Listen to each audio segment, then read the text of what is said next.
Welcome to Lesson 4 of East Main 101. I am your facilitator, City of Jackson, Tennessee Communications Director Kenneth Cummings. And for today's lesson, we have Purchasing Department Director Zach Polk. Zach, thank you for being on. I appreciate you coming. I'm excited to talk to you about purchasing, especially with government money, man. Yes. So we're going to read a quick bio about Zach. Zach Polk has served as Purchasing Director for the City of Jackson since 2021. He has a total of 13 years experience working for the City of Jackson, first in accounting before transitioning to finance and ultimately Purchasing Department. He spearheaded the designation of the Purchasing Department, reformatted the bids and proposals so as to better encourage vendor involvement. And recently, he held the city's inaugural Vendor Expo, where vendors and departments have the opportunity to interact face-to-face in attempts to establish business relations. He is the first in West Tennessee to obtain a NIGP certification. We'll get into that a little bit more. And 25th in the state. That's awesome. Yeah. That's it. Zach earned a bachelor's degree in accounting finance at the University of Tennessee in 2009 and still actively seeks further education in this field through the National Institute of Public Procurement. We're going to get into a lot of this later. Procurement is the first time I've heard that word starting work for the city. Yes. Zach and his wife, Kelly, they live in Jackson, and they will be expecting their first child in August. Zach enjoys snowboarding, bouldering, and hiking with family and friends. Zach, I'm excited to talk to you, not just about work, but just about you in general. Yeah. When it comes to all the things that you do, myself, I'm expecting a kid, a little girl. I'm excited. So we're going to get into lesson 4 of East Main 101. Be sure to like this video here on YouTube or Spotify and follow us on all of our social media channels. Zach, first off, who are you? Who is Zach? We're going to learn a little bit more about you. Your bio, it concludes with the fact that you'll enjoy snowboarding, bouldering, and hiking. Clearly, none of that is in West Tennessee. So first off, are you from West Tennessee, and how did you get started in all of that? Yes, and first, thank you for inviting me to be on here. Most definitely. I've been keeping up with it. I'm very excited. This is new, and it is going to be a staple. It's I appreciate that. What a good way to help people understand the city, and you're like giving a lot of people a voice. Yeah. Plus, definitely an aspect of a lot of stuff I do here at the city, but one of my benefits and my joys of the city is I can see a lot of the background stuff. Right. And I know a lot of stuff always happens in the background that people are unaware of. And there's been a lot of work to get this at this point. I'm excited about it, man. Big props. This is awesome. Definitely big shout out to my wife. Best things happened to me in my life. And just like yourself, we're in that boat with that first girl. Man, I'm so excited. That's the ratio for me was like that excitement to nervousness. Full excitement. As it gets closer, the nervousness is creeping in a little bit. Just a little bit. But it's excitement nervous. So it's good. But yes, so I'm a West Tennessee native, Tennessean. Okay. Was actually born in Memphis, moved here first grade, and I just grew up here. Went to school around the area, finished my college degree at University of Tennessee, and just been in Jackson all my life. It's a fun thing for me because growing up here, I've seen all the things that have been going on. Yeah. And it's a lot of big positive things. You always have people that are going to be the belly achers. Right. But there is tons of there's always activities going on. We're a good hub of Tennessee. A lot of stuff goes through here, and we have access to tons of locations, and I'm happy to be here. I wouldn't want to be anywhere else in Tennessee. So you say you moved here when you were in first grade? Yes. So it was the 90s. So you've seen a lot of the change here in Jackson. Yep. I started at Nova and starting from there. So I've been here 30 years. Okay. I got here in 2010, and so much has happened just since 2010. So I always think about, I can only imagine what it was like in the 90s here. I'm also from Memphis. I would travel I-40 to go to Nashville to go to school. So all I really knew about Jackson was there was a Walmart, Chick-fil-A, Best Buy, just passing by, of course, the ballpark during the time I was in college. So I knew just that much, and then I moved here, saw more, and now where we are now in 2024 here in Jackson. Yep. It's crazy. So you like doing a lot of West Coast things. So that's why I thought you might not have been from West Tennessee. How did you get into bouldering and rock climbing? Being from West Tennessee. Yeah, I know it's very flat over here compared to other places I've been to. I mean, even Right. in East Tennessee, you got the mountains over there, and I definitely like the east side. And even with all the places I'm going and doing, it's funny. I was talking to my wife about this recently. After going to all these places, when you come back home to Jackson, you're kind of like, "Whew, I really like it here," because it's that home element of it. You're comfortable. But yes, I'm a very busybody from, doing a lot of hikes in California, snowboarding through the Colorado area, went up to Washington, visited Seattle, did San Juan Islands over there I haven't gone to the east, upper East Coast area on my to-do list, but I'm a very busybody. I think definitely have a hyperactive nature. Try to contain it at work a little bit as much as I can. People see me run up and down the hallway, do cartwheels every once in a while. I mean, with the job that you have, yes, I can understand. Yeah. So sometimes I have really nice windows in my office, and if anybody's driving by and you see me standing up there, it's for a good reason. I'm just excited because I can see really far, not anything bad. But no, it's the thing with purchasing, and a big shout out to my team with Jamela and Montreal. They do a ton of great work, and like myself, you never thought you'd find yourself in the purchasing or procurement world, because purchasing procurement by its nature is a hybrid. So planning, coordinating, providing professional services to those departments, helping them with advice, or getting them to that spot they want to be. We're the bridge makers essentially.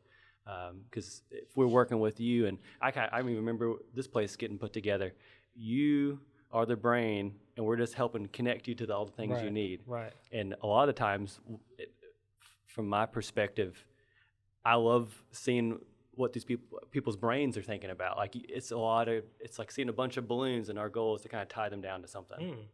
So it's really fun. There's a lot of great people that work in our city, and that's one of my favorite things is meeting them, learning about like what some of the underdogs are doing, and because not everything is as shiny as others, right?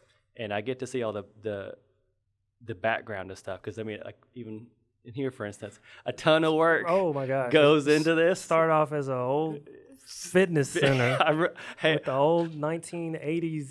Oh my gosh, it was pretty. I think the word's rustic. Yeah, vintage. Get it rusty very now. Vintage. I probably was laying around this area doing stretches at one point. So it's just wild how much has changed. Right. So it's that fun perspective of I'm seeing like past where it was and where things are now. And that's why I tell people I sometimes come off as overwhelmingly positive, because you have to be. Right. And it's that positive nature that I think is shared by a lot of other people in the city. So it's fun. And this room, of course, we're going to go into purchasing. The first stop, of course, is the mind of the person building the space or getting the equipment. But ultimately, it has to go through purchasing. You have to buy the stuff, get the stuff, and coming from a world where I was a journalist, so government was just a whole other world. You see all the things that happen, the things that you could mess up. Getting into government and then dealing with government money, taxpayers' dollars. Of course, you want to do everything right to make sure that the dollars that are being spent correctly and most, just in purchasing. I knew that government, we had to buy stuff. I didn't know, I'm a communications director. I didn't know before I got here how the city bought things, and I've learned that there's a lot that goes into buying there.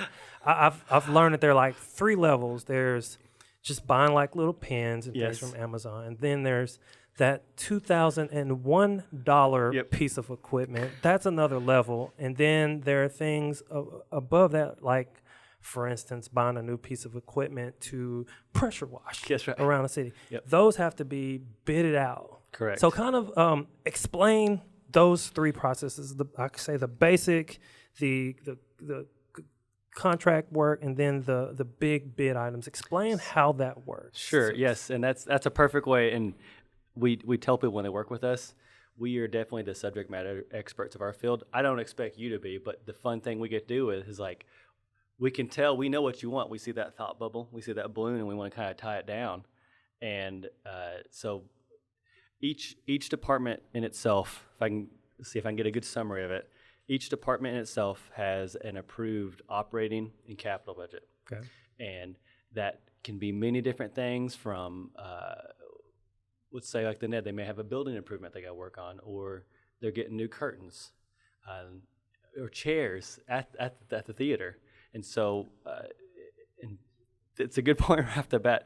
The government world and the private world are two different entities. Totally different. And so when a lot of people work with us too, and it's if we got a new person working with us from they're new to the department, trying to learn how things work, and our purchasing team, both Jamel and Montrell, they're constantly keeping people afloat of like, this is how the information works. This is how you're going to get it here. This is what we're doing for y'all. This is what we expect from y'all, and they've done a great job too learning all this, because it's a lot at first. It's like a big book, and you have to figure out how to summarize it to people really quick. Right. So with departments having their approved capital and operating, we get with them and say like, what cost of spend do you have? Because as you said, there's thresholds. So any item that's under that 2,000 threshold is like a small purchase. Right. You as a department are delegated to make those small purchases as you need. Once you kind of break that 2001 threshold up to that 25, there's a little smaller barrier. So it's 25,000. 25,000. Okay. So anything, and sometimes it's easier to go backwards. 25,000 up, we have to bid it out. Okay. 15 to 25, 3 formal quotes. 14,999 to 2001, 3 informal. Okay. And there's different rules. Ours is one of the big things coming into it. I tried to like make a strategic plan of things that can make things easier for departments working with us, streamline the process. Made it easy for vendors, but I think we'll be talking about that later. But you got those thresholds. So a really quick, easy way that we tell people, anything under 2,000 on you to keep up with, make small threshold purchases. 2001 up to 25, 3 quotes. Okay. They can do that from different ways, from talking with the vendors, checking online. That's sometimes the easiest right now because everything's in the digital age. Okay. Calling up vendors and getting quotes for items because it lets them be competitive with taxpayer dollars, and that's always the goal. There's a lot of policies and procedures. We're spending others' money, right? So we want to do it correctly and make sure we're doing it via Tennessee code and all that good stuff. So when we work with a department that has a big spend, 25,000 plus, and it can be anything and everything. We've done seating to cars to software to electrical equipment to buses. Anything over that 25,000. Anything we bid out. Okay. And that's what it was lower. It was at 10. And so almost everything from shoelaces to stuff that it ate a lot of our times. Tennessee code got updated so we could update ours to 25. Okay. Made it easier for departments. So now you're just getting quotes for some of those things. And now it lets us spend taxpayer dollars correctly. And we've got a good process now that gets more people involved in it. It's a super quick summary of it. 25, I tell people, if you think 25, we're bidding it out. Anything below that, you got to get quotes, and we help them with that process as well. So going a little deeper again into the bidding process, $25,000 or more. There's a process to the bidding. I think back during COVID, I attended one of the bid openings. Again, I'm up here. I'm a communications director. I don't deal with government money the way that you do. Back during the COVID, I was able to watch that process. There are things called seal bids where they have to provide, the vendors have to provide information on all the things that either, is it that the department is looking for, or? Yes. So explain the bid process and how it goes from, here's what I, as a department head, need that costs over $25,000 to here's who we're choosing to get it. Gotcha. Go through that process. Okay, so like a quick rundown of it. So if department Um, we'll do a simple one. Department is looking for a trailer, Okay.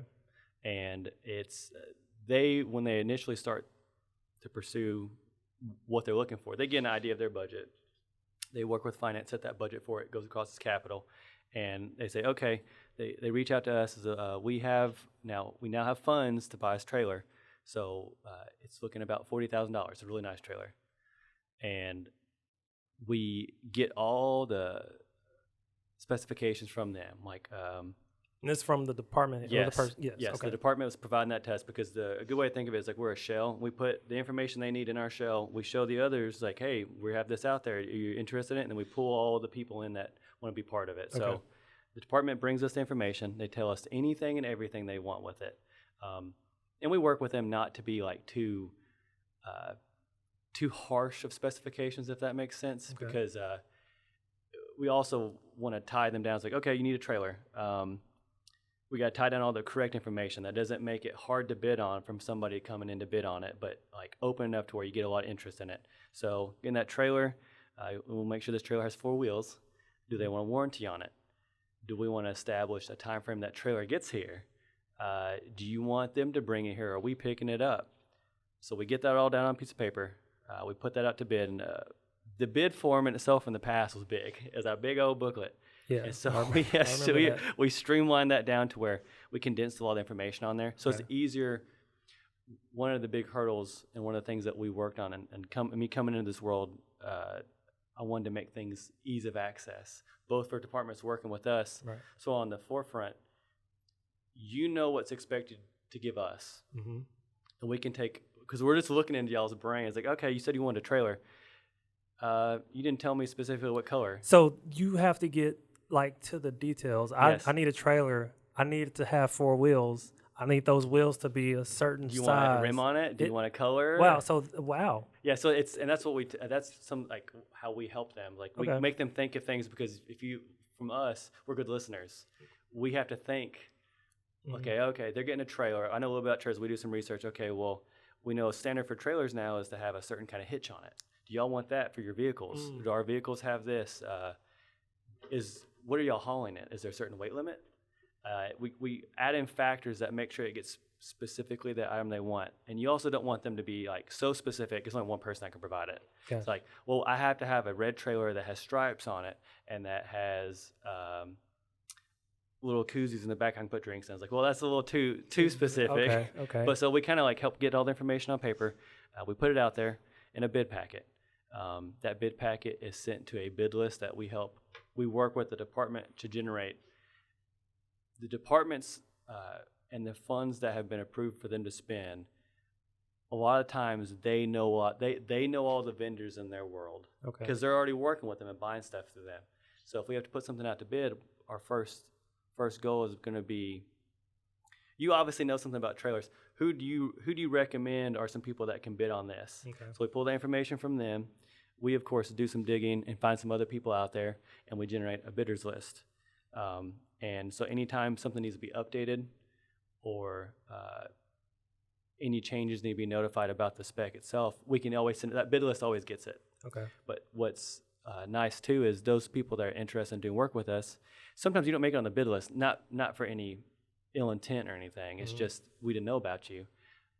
Anybody can always have access to our bid documents. Okay. And so a thing I'm sorry to brag about, we have like a no-fee registry of all our bid documents that you can go on our website.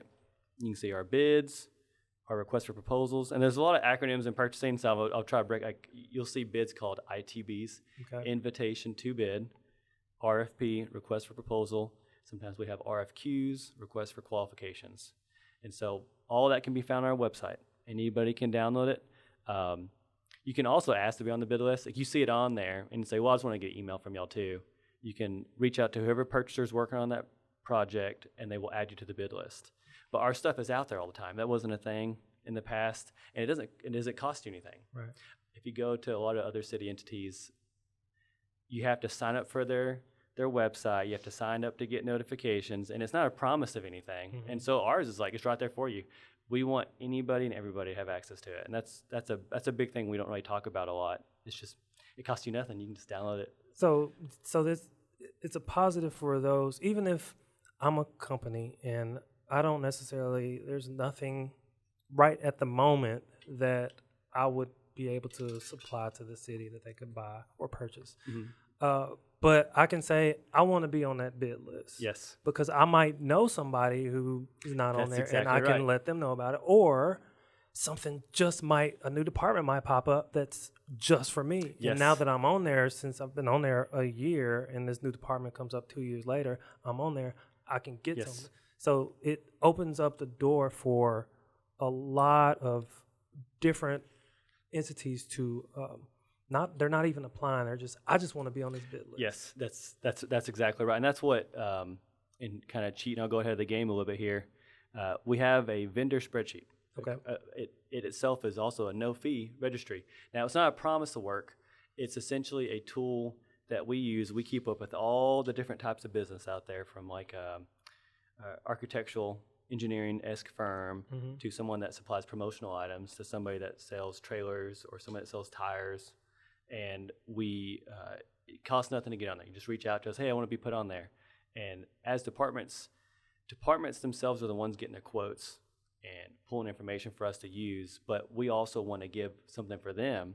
So anytime anybody interacts with us at the city, whether they bid on something, they win, they weren't selected, or they didn't win, they're just interested for those new departments that are coming up.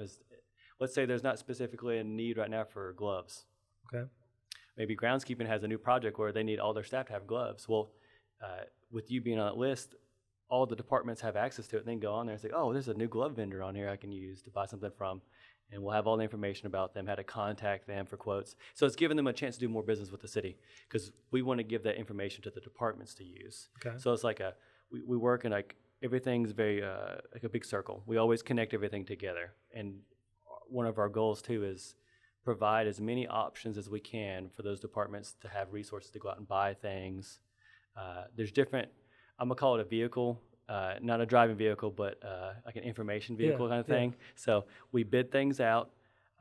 City entities have access to statewide contracts. In Nashville, the big state, they themselves bid out items, and we have access to them as a local municipality. Okay.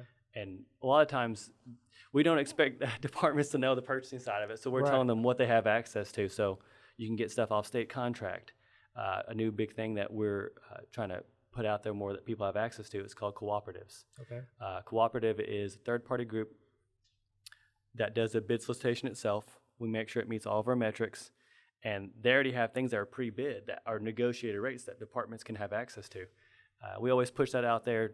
We try not to get people to do it all the time, because we can't legally always prefer local, but you bidding things out helps that local population get more involved in the things city wants, and that's an aspect of bidding too.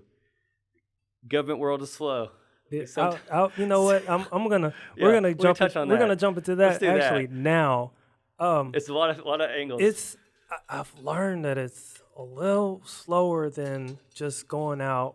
Let's go buy. I'm right. Hey, I've got this in my department budget. Let me just go buy this right now. Yes. No, we can't do that. And I've learned that. So again, the process, it could take, months. And for example, I talk about the pressure washer, but one thing, and we're going to talk about this in another lesson, street repaving. Yes. There's the contract to get streets repaved.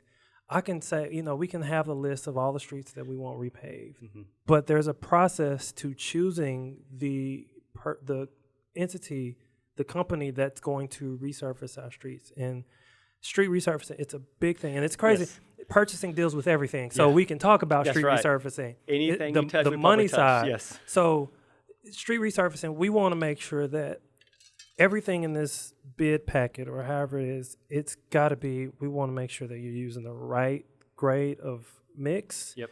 Your equipment is the quantity, the manpower, the time. Yes. And, we could go through the bid process. Let's say there are 3 or 4 different companies that can do this. This is, for instance, there are 3 or 4 companies that can do this.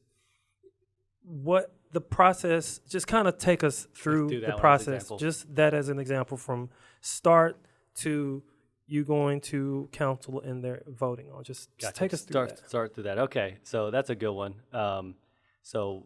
We'd get all the information, engineering, planning. We'd work all the specs out of all the roads they're going to do, and that itself is a growing list. Yeah. It seems, because everybody's always really interested in that one. And like you said, we always tell people too, the earlier you can involve purchasing, the more successful the project's going to be. I like that. We come at things at so many different angles. We're always looking at things at big picture. We don't have to. We luckily are not stuck tunnel vision. It's the big picture. So we can tell somebody, someone's like, hey, did you think about this? But for the street resurfacing, so the specifications, list of the streets, the quantity that they're going to bid on, it's put together. Engineering planning provides that to us. We put that out. We have to always advertise things in 14 days. Okay. And that's the minimum. If it's a bigger project, we can add a couple weeks to it, because it may take those interested bidders time to kind of sharpen their pencil, get their numbers right. Okay. We have that bid opening after our established time frame, and the bidders got their information via the website. They were on the bid list. Networking's a really good thing, because if someone gets something from us, we have a lot of chambers that get information too, and they spread it out to all the businesses that work for them. So you're not just in Jackson. No, we got across Tennessee, and we've had people. I had something recently. County city close to like Johnson City got one of our things, and our stuff gets posted everywhere on the web, especially when things are free to get. It goes out there across to a lot of people. So bids come in. That information is reviewed by the department. In this case, engineering planner review all the bids that came in, and it's with bid, it's pricing based. Okay. So it's the lowest and best. Pause on that. Lowest and best. Yes. I just want to real quick. That's a caveat right there. It's a caveat, because there are some people who might think, well, you're using taxpayer dollars. You need to get the lowest amount all the time. Yeah, it's always in the best interest of the city, because we've had examples are going to be in like what you said, it's lowest and or best. Sometimes someone may come in and they put a really low price, and in discussing with them, they may have missed. So if something needs to be added to a bid, it's an addendum. Okay. Addendum's one. I think addendum's multiple ones. If we have to update something, we'll put an addenda out, and it will change the specs of a bid. And when we get those bid packages from people, they have to acknowledge they got it, because it means they understand the full scope of the project. And we had a vendor submit something, and it was a really good price. It was really low. And we were looking at it, and we realized they didn't spot two of the things we changed via updates to the bid, and said, your pricing is good, but you only priced it for like 1/3 of the project. They were the lowest, but they didn't have all the information bid. And even on the other end of that, we've had somebody that knew the full scope of the work, did a really low bid, and we talked to them, and they fully understood it. And from their perspective, they didn't mind eating some of the cost, because it gave them a chance to put their foot in the door. And that's what we have a lot of those vendors. And that's aspect too that I really like is I love creating that bridge of getting vendors to interact with their departments. Gotcha. But so once that lowest and best bid selected, it's in the best interest of the city, we'll get that input from the whoever department that we're putting out the information for. They advise us, like, we like them. When we check and make sure, like, if someone was doing something that was kind of like out of pocket, it's like, no, we like them. We just like the colors they put on. It's like, well, that's 5x the cost of the one that it should have went to. Right. And it happens. There's nothing negative against anybody, but we're also there to kind of keep following the rules. We get that selected bid. If it's contractual terms, what we do is we get kind of a semi-contract together. That item goes to council, and council, they're part-time. Right. Our role is to help inform them what they're voting on. So what we'll do is when we turn something into council, give them like a little packet, and it breaks down everything in there. Like, what are you voting on? Like, what's the price in here? What's the specifications? What exactly is it for? Yeah. We get to talk about it during agenda review, and those are my favorite sessions, because I always call it a chance. It's the best place to ask your dummy questions. Yeah. And dummy questions is not a bad thing. It's you trying to understand something does you a lot of favors down the road, because you're genuinely trying to understand something. And that's where we're at, because when we tell people, when we work with y'all, I'm trying to think of some really fun, like we did a 3D crime scanner for police Okay. one time. Okay. I know nothing about 3D crime scanners, and it was this device that would measure. You could put it in a room after an incident, and it could document all the trajectories of bullets. Yeah. And I remember him, the police officers that were working with us on that one, describing it to us, and both, I think it was Montrell or Jamel, I can't remember who was working on that project. We were both kind of just mouth agape going, that's legit. I was like, that's really cool technology that happens. So we're going off stuff they want, and so we were ending up getting a good deal on a device they needed. We learned something new about 3D. I can probably quote how that works in my sleep now after reading about it so many times. But it's fun stuff like that, and that's what with council, when they get this information from us, we make sure that we have as much as we in there that they can understand, but we also get to talk to them about it. Hey, this is for a street resurfacing. As you see, the streets they're going to do is listed on this. And they get a chance to ask questions. They may bring up some good points, and then after that, when it goes to council, they vote on it. And from there, contract is set up, and it's like setting off two ships. It's like they go engineering planning, you got your project, there's a vendor, y'all go side by side. We go on to the next thing. We kind of watch it though, make sure that ship doesn't catch on fire down the road, down the way, and kind of reel them back in. But that's the process, just getting them, working with the department, getting items here. If it needs to be approved, if it's contractual, get that to council, make sure council understands it, and we're getting our taxpayer dollars spent wisely and for things the city needs. And in those council meetings, we always make sure that department's there. Now, I could probably do a decent job of talking about it. Yeah. But that's why agenda review is there, because you I don't know everything. Go into detail Yes. in there, and department head is in there to talk about it. By the time we get to council meeting, the council members who were at agenda review know about it. The ones who weren't may have questions. That's right, and they get to ask those as well. They get to ask those. Yes. But by the time you get up to the table, something that, we're desperate, let's say we need new fire trucks. Yes. And that's one thing that we needed and we got.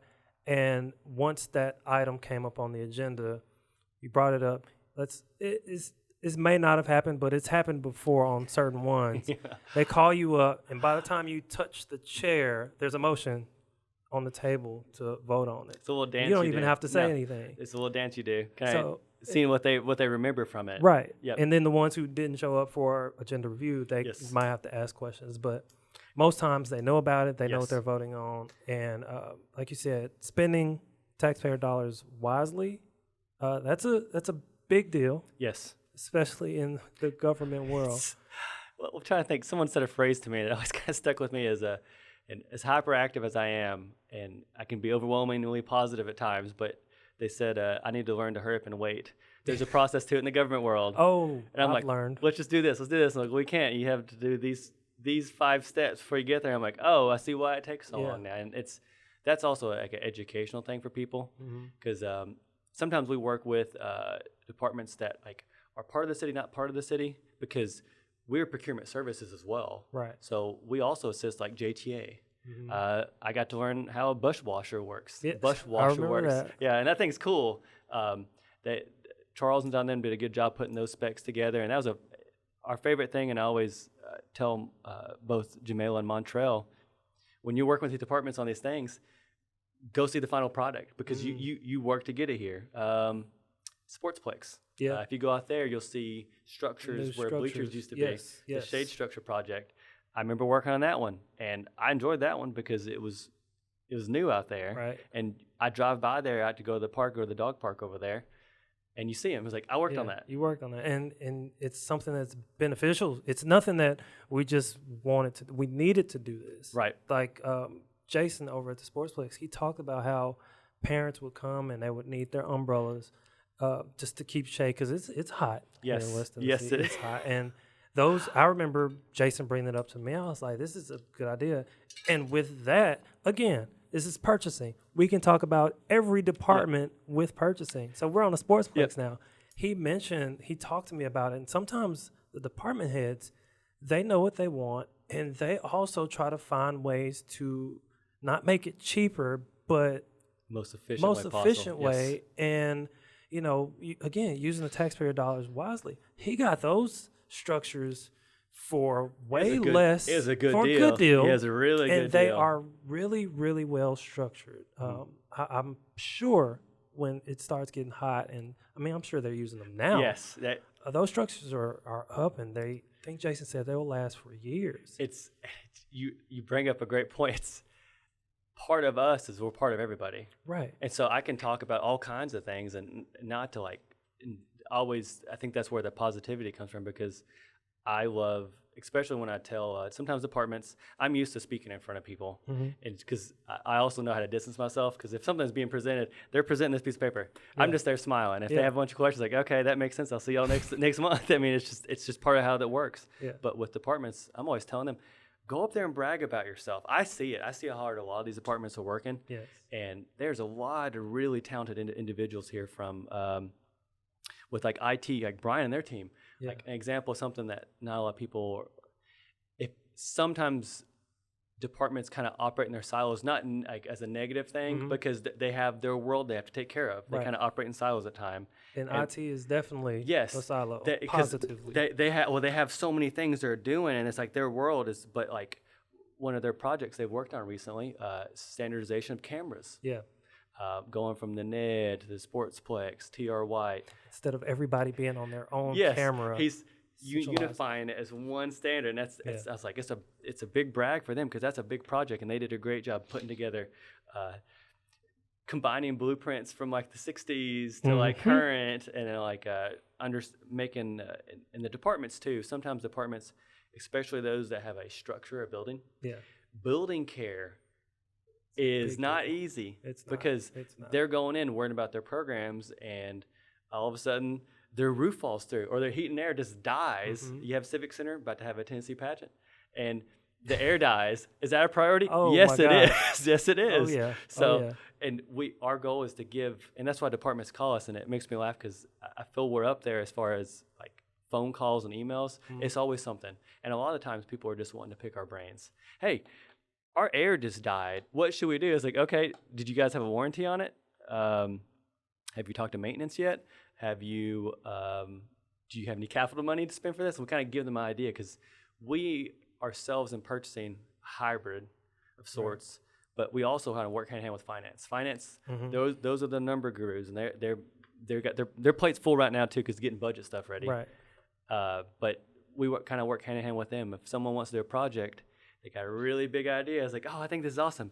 You've only got $2,000 to spend. You everything you're talking about is about $90,000. Yeah. Where you can get the other like portion there, and we help them kind of use their dollars wisely. Or I'll go back to Brian and their team. One of the camera ones, and I'll segue this into the next thing we can talk about. A new vendor came in, and they threw down a really good price for it. And there was questions if they could do it. And man, they just knocked it out of the park. Yeah. New vendor, they learned about the project, came in, bid on it, gave a great rate. And because Brian and them got a good cost for it, they were able to afford another project to do. Wow. So we're helping bring more people to the plate. So like there's always a table there in the room. Our goal is to have as many chairs as possible. I can't force you to sit in the chair. I love that. But I mean, you can see how many chairs we got down there now. It's a good analogy of it. It's just the table's there. The table's always been there, but it was not easy to pull a chair up to it. Right, I remember. So I remember. it's been a growing department, and the procurement has to keep its growth with the size of the city. Right. So like now our purchasing team is myself as the director. We have Jamela and Montreal as our purchasers. Now each department has that purchaser working with them. They know their departments very well, and they're there as the assistant tool. In the past, you just only had one person you could call and get assistance from, and they did a good job on that due to like constraints. But now it's easier than ever to kind of get stuff done. Yeah. So I was gonna bring up Jamela and Montreal. Amazing women who work down there and they know their stuff. They are probably more connected, not more connected, but they, like you said, they are like the team leads for purchasing, because you're the director, you've got a lot on your plate already. But to have two other women who do their, I mean, I can't say enough about those two down there. Major props that not only they deal with all the departments they're purchasing, they handle me very well. I come in there, if we got a little too much caffeine on a strong day, it's like, okay, Zach, speak English. Yeah. Just do 5 words a minute. Let's not do like 180. And they know their stuff. Yes. Shout out to Jamela in Montreal. They came from different departments. Yes. And now where they are, I mean, And the purchasing team is, yes, it's beyond amazing we what appreciate you all it. do for the city. Again, like you say, you're hybrid. You work with every department, including up here. I mean, you came in here and you talked about this room because you remember working on it. Yes. I had to reach out to you, make sure that I was doing right Yes. by getting all the equipment to make sure that this podcast is a successful one, make sure that all the equipment that I have works and that will last, and that will be something that'll benefit the people who watch, the people who subscribe, and all of that. So I appreciate what you all have done. You've answered Thank a you lot all. of our questions up here. You know what you're doing. I appreciate it. And, right now, We're all learning. I haven't had to do with vendors or anything like that. I just, most of the things that, I were up here are just under that 2,000 or that 1,999. Yeah, the even, small so threshold small purchase. threshold. Yes. But as far as, vendors, you recently had your first vendor fair, and I remember when you brought that up to me, I was like, that's a big deal. That's an amazing idea. Let's make it work. Let's get it big. Let's Yes. make sure that people come out. And I think you told me you had about 80 different vendors. Yeah, about 80 to 88 different vendors come in, and for a first one, it's like yourself too. Sometimes a lot of things people sometimes confuse new, because if something is new, there's not a standard you're comparing it to. So you have to understand that first try is, after you do that first try, you make that lessons learned document. What I can do better, what can I improve on? Kind of like yourself. You evolve each time you do a podcast. Each time. And you learn a scarier skill to add to your skill set. And now it's just in rotation. That's right. Yeah, and you're going to get scarier and scarier. And with that experience, you just become like a talent. And that's what, with the vendor fair, his first one, we want a chance, because a lot of times people are on us like, we only saw you guys got one bid. It's like, yeah, we got one bid, but we sent it to like 25 people. Sometimes, just like seasons in a year, some bids have plenty, a really big interest in it. Some of them don't, but it's not for lack of trying. And the vendor fair is an aspect that we kind of, we saw, I'm friends with a lot of other purchaser procurement folk across Tennessee, because we all share the same goals and try to achieve things in our cities. Right. And I believe it was Knoxville did one. Of course, they have a lot more.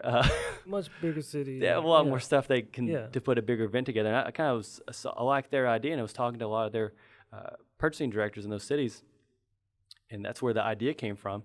And so putting together information, talking with you and communications team, partnering with the chamber, because they're also a big factor in doing a lot for the city, because they help embed a lot of. It's like they bring in these Yes. these businesses, and they're really connected to these Yes. businesses, so they know. It's knowing your networking. Yeah. And so the vendor fair, it served a great aspect as like a two-in-one kind of thing. We did the idea of a job fair, but we reversed it. So you let vendors come in, create more of a laid-back, non-formal event. You get to come in and you see the booth set up for the different departments, and you could just be an interested citizen. You come in there and go, oh, wow, I didn't realize we had a 301 app where we could, get problems resolved. Or you learn that there's a department that specifically has theater events for kids, or a department that will help do stormwater management and drainage. You get to. Did you see the layout? I did. I'm doing a newsletter on it, and I Yeah. got Sharon to send me some information about it. And we're going to have Austin come in on one of our lessons, and we're going to talk talent. about stormwater. And I mean that Sharon, she's a Very part of our likable. stormwater. She showed Go-to me the person. little mechanism for storm drainage. She said, Kenny, look at this. I'm looking at it. I'm seeing storm. She's like, that's your storm drain under all Yes. these water. So imagine if it backs up, you could see the water raise up in the little mechanism that they had. So So it to wasn't understand necessary, it. right? It wasn't just it wasn't just for anybody could have come just to learn about the city departments. Like I said, it's like Yeah. a reverse Job fair. job fair. You get to learn. The departments are there, Yes. and you come and learn about the departments. It's a lot easier from someone that's new wanting to work with the city can go in there and be like, I have these goods. I think you guys could probably use them. It's letting departments to meet potential vendors. We got great input from departments, vendors. It was at one point I had went to the second balcony in Civic Center. I was just looking down, and it was just foot traffic. Yeah. And departments loved it. And I was telling some departments too, because it's the first. Right. As you know, like some departments may not have as much swag to give out as others because you, like Parks and Recreation, got a new logo. By the way, it looks good. Right. And I guess it's on record, but off record. That could be a potential new city sticker. Speaking of city stickers, that's one of the things that you all do too. That's a random thing we do. You know what? When I learned about that, I was like, okay. So back when I first started, we're going to segue back. When I first started, I learned about city stickers and how they are done through purchasing. So the new flag that we got, that was a thought that I had. I was like, we're getting a new flag. Hey, how can we make this the new city sticker? We can do that. Yes. And we did it. That's right. So, I actually have to write that down about flag. Like, be sure to talk about these flags. So the city stickers, purchasing handles that. And when it comes to city stickers, those who live inside the city of Jackson, when they go renew their tags, they get a new city sticker. Those who live within the city limits. City limits. We handle the design for those. Purchasing handles the design for the city stickers. That's right. And again, that is a good idea. I like that idea. Because I like their new logo. I got to be sure to get it. Is pretty dope. Whitney hooked me up with a shirt. I'm looking forward to talking about that when they come on Yes. one of the lessons and talk about recreation parks. You got a lot. You got so many good people you can talk with. We've got a lot. And again, having you on to talk about, you can talk about again, all the departments because anybody buying anything will work through us. Works through purchasing because we want to make sure that we're spending tax dollars the correct way.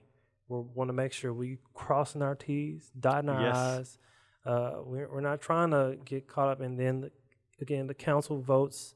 That's kind of the last stop. Yes. Like you say, you kind of keep your eye on them to make sure. Back end. Yeah, you keep your eye on them to make sure that street resurfacing, that they're doing what they're supposed to be doing. Yes.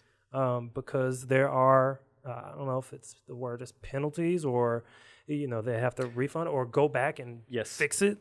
That has to go back through purchasing. That's right. And that's our world, especially with a lot of contractual language for our purchasing documents and like working with people like, you have like liquidated damages. Hey, you have a time frame to get this done. Right. If not, there's going to be some stipulations you got to deal with. And that's the aspect of it too. And that's what the vendor expo was kind of for. Yeah. It let departments learn how to brag about themselves, get people interested in talking to you. Next one, going to be bigger and better. I've been kind of playing around with the idea. We definitely want to be bigger, better. Not doing it on a Monday.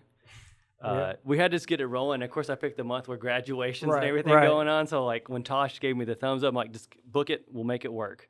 I had my wife was out there helping me put stuff together. The purchasing team did a great job setting up the booths, organizing like who's where.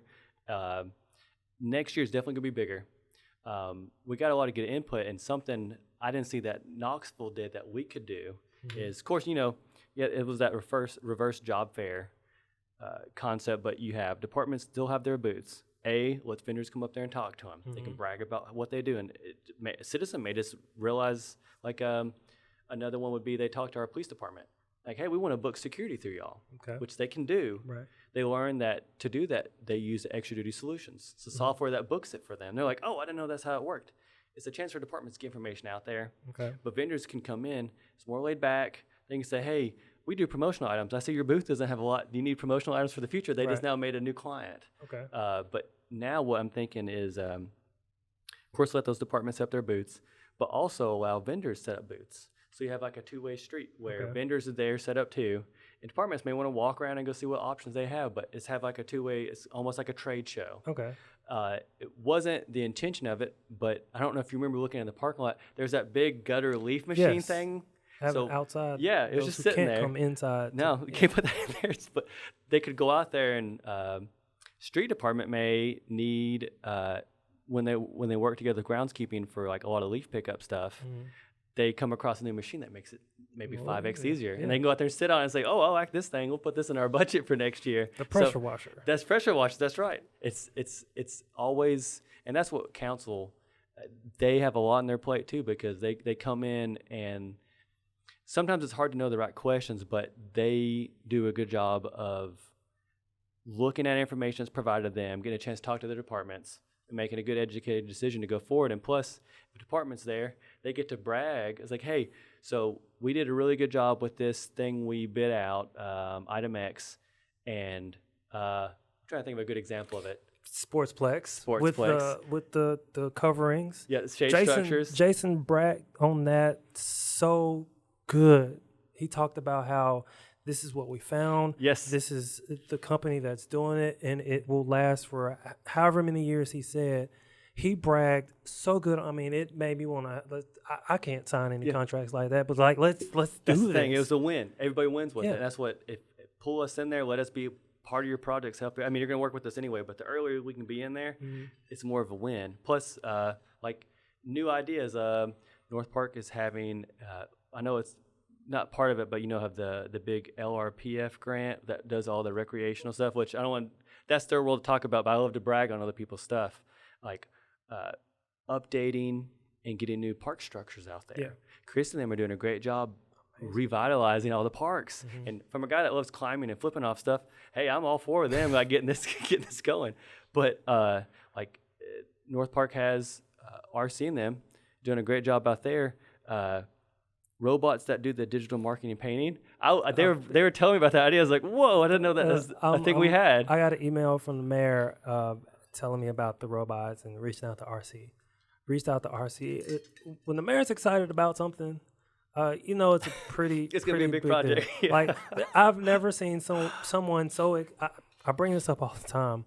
I've never seen anyone so excited about a pressure washer. Sidewalk pressure washing.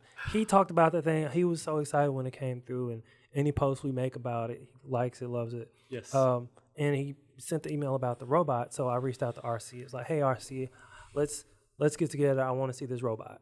I don't know anything about the robot, but RC, as the department head, he knows about this robot, and he lets me know, hey, in a few weeks, we're going to go out and check this robot out. And he says it paints lines a lot quicker, and you don't need a lot of manpower. And it's not necessarily taken away from a person, because somebody has to operate it's on the AI fear is the thing that's out there people have. Somebody's got to take care of. Somebody's got to somebody's got to make sure it's on the right line, maintenance on the machine. So there's the robots, there's again the pressure washer, there's those things that these departments, they know about and they're excited about. They brag on it, and like you said, you want them to brag on it. And with you and your personality, you're pretty much a hype man. That's for the department. It's like this is a great idea. This is a great idea, and we're especially when it comes somebody who's hyped about spending money, but spending it correctly and efficiently. There will always be a ton of problem finders, but there's not a ton of problem solvers. We tend to err on the side of problem solving because they come to us and they may have like RC and them are trying to think of let's come up with a budget to get all these robots out here, and we can cut down the manpower so that we can use our manpower on item X. Right. And we're saving time. Stuff that we need a person on. Yes. So we advise them. It's like, hey, so we got one, we bid out one, got one locked in, got rates for it. If you're wanting to do like a 3-year plan where you get one a year, and now you can say, you can put that in your capital. So we kind of help them advise like future purchases. Okay. And it's just, we never want people. We love ideas. Ideas are balloons. Now, some people's rooms have a lot more balloons than other people's, but we was like, that one's really good. We like that one. Let's tie that one down. Okay. That one can go with it. And so it's like, okay, we now have something. We've on got paper. 3 balloons that we can choose from. That's right. And so, and that's the thing too. And it's just, our goal is to bridge vendors and departments together and we just kind of watch and make sure everything's okay, nothing catches on fire. Right. And we want to always make those successful relationships. And we work with people. Zach, I never knew that I could be excited about talking about spending money. And then on top of that, spending government money. Mm-hmm. And I'm excited about it because we have a purchasing department who knows what they're doing, who is standing in the gap to make sure that we are, again, spending wisely, spending correctly, and make sure, again, T's are crossed. We're following the rules. Following the rules, because it's a big oh my gosh. It's like private. I can go out if I'm a private, and I can go out and just buy whatever. I mean, I probably if I have a board, they got it. But personally, I can go out and buy whatever I want. Get it done real quick. With us, it's like there's 5 hula hoops. We're crawling through, going over, going under, but we've gotten good at making it streamlined and efficient. Exactly. Streamlined, efficient. Zach, I appreciate you coming to talk about purchasing, and with that, umbrellaing, that's not a word. We'll make it a word.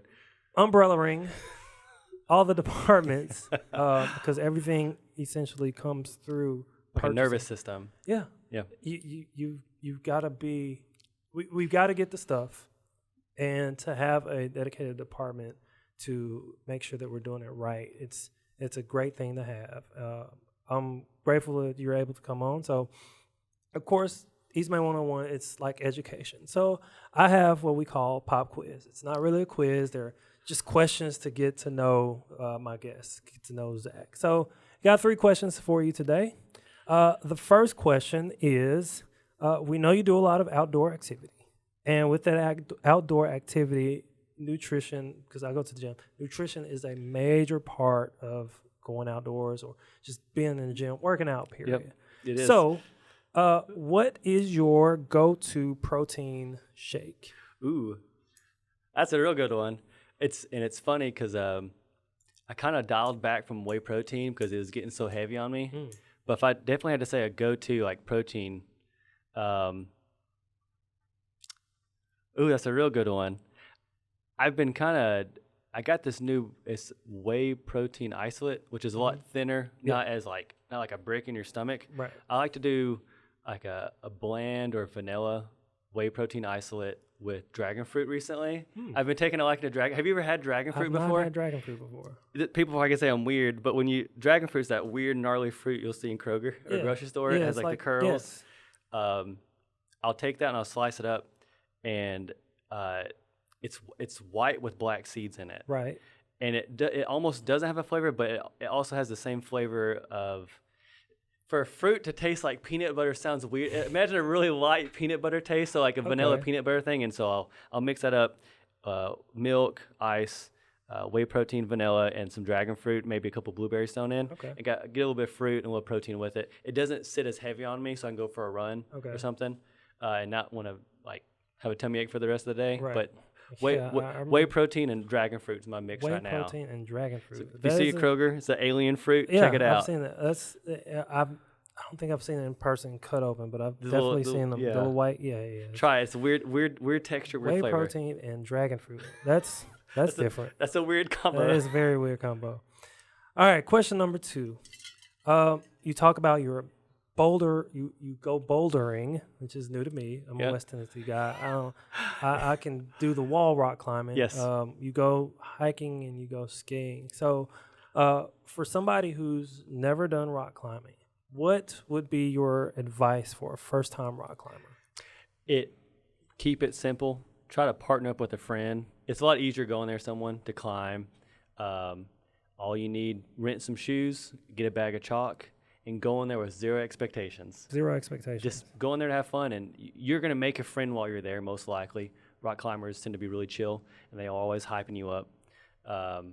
It's fun because you're combining a bunch of elements with athleticism, and you're already in the fitness athletic world. You'd love it because you just get to move around, combine elements of like different sports, balance, strength, coordination, and just see if you can stay on the wall as long as you can. Well, all right. So when I start rock climbing, I'll make sure to call you. Hit me up. All right. I'll point you in the right direction. All right. So question number 3. In relations to slopes, what's your go-to slope? If I had to tell someone to go snowboarding somewhere, snow skiing, I'm a snowboarder. Oh man, just Colorado's the mecca of any snow sport. Okay. It's my favorite. I've been through California, I've been to Washington, but if I had to say, stick with Colorado. They have so many options there, but a personal favorite of mine is Copper Mountain. You can get a good deal on a resort there with some friends. Okay. You're right there on the mountain. You just step outside, put your board on, and just go down the hill. It's fun, but yeah, it's not very hilly or snowy here in West Tennessee. So Copper Mountain is, so when you get into Colorado, you'll fly into Denver, and you'll go west about an hour and a half, and it's kind of like dead center of Colorado. Okay. There's mountain ranges galore out there. It's beautiful. You can go out there solo and get a good deal. They're always wanting people, a lot of times too, to make a trip. I keep things simple when we travel over there because my goal is to snowboard. I don't worry about having to spend any crazy costs for like hotels, like super fancy hotels. Some place for me to sleep and have a shower, I'm fine. When you go out there, just there's like over 9+ places you can pick from to go, and they're all going to be beautiful. But our go-to that I've always enjoyed consistently is always Copper Mountain. Right dead center. In Colorado. Yep, in Colorado. All right. So rock climbing, snowboarding, and bouldering. And purchasing. What a combination we've got. So, Zach, I appreciate you coming on again to East Main 101 to talk about purchasing, talk about government money and spending. It's an amazing aspect of just work, period. Mm-hmm. So homework. We have homework here at East Main 101. So for those of you who are watching, we want you to visit our purchasing website. You visit our website, jacksontn.gov, and under the government tab, there's a link for purchasing. Just go there, check it out. If you're a vendor, download all the documents that you need to become on the list of purchasing. And we will shortly be having a new clickable button on there. Okay. You'll click it, and what it will open up for you is a vendor registration form. Okay. You can fill out anything and everything, and once you hit submit on there, you can print it out, submit it on there. It'll go into our records, and we can put you on our vendor registry. Straight on the vendor registry. So that's on jacksontn.gov under the government tab, purchasing department. You'll see all the documents, everything you need. So that's your homework for East Main 101 Lesson 4. Again, thank you, Zach, for coming on, talking purchasing. I've never been more excited to talk about government money and talk with you about it. Hyping up departments. That's my role. Thank you for inviting me on here. This is awesome. I appreciate it. Those out there, be sure to like and subscribe to everything. He has worked insanely hard at putting this together. This is a great way to learn about the city, and major props, man. I'm excited to see what future ones you have. Well, there's the end. So again, like you said, don't forget to follow us on all of our social media channels, Facebook, Instagram, TikTok, YouTube, Spotify. Subscribe. Watch our full episodes every Thursday. Again, visit our website at eastmain101.jacksontn.gov. Like, subscribe, share. And until next week, class dismissed.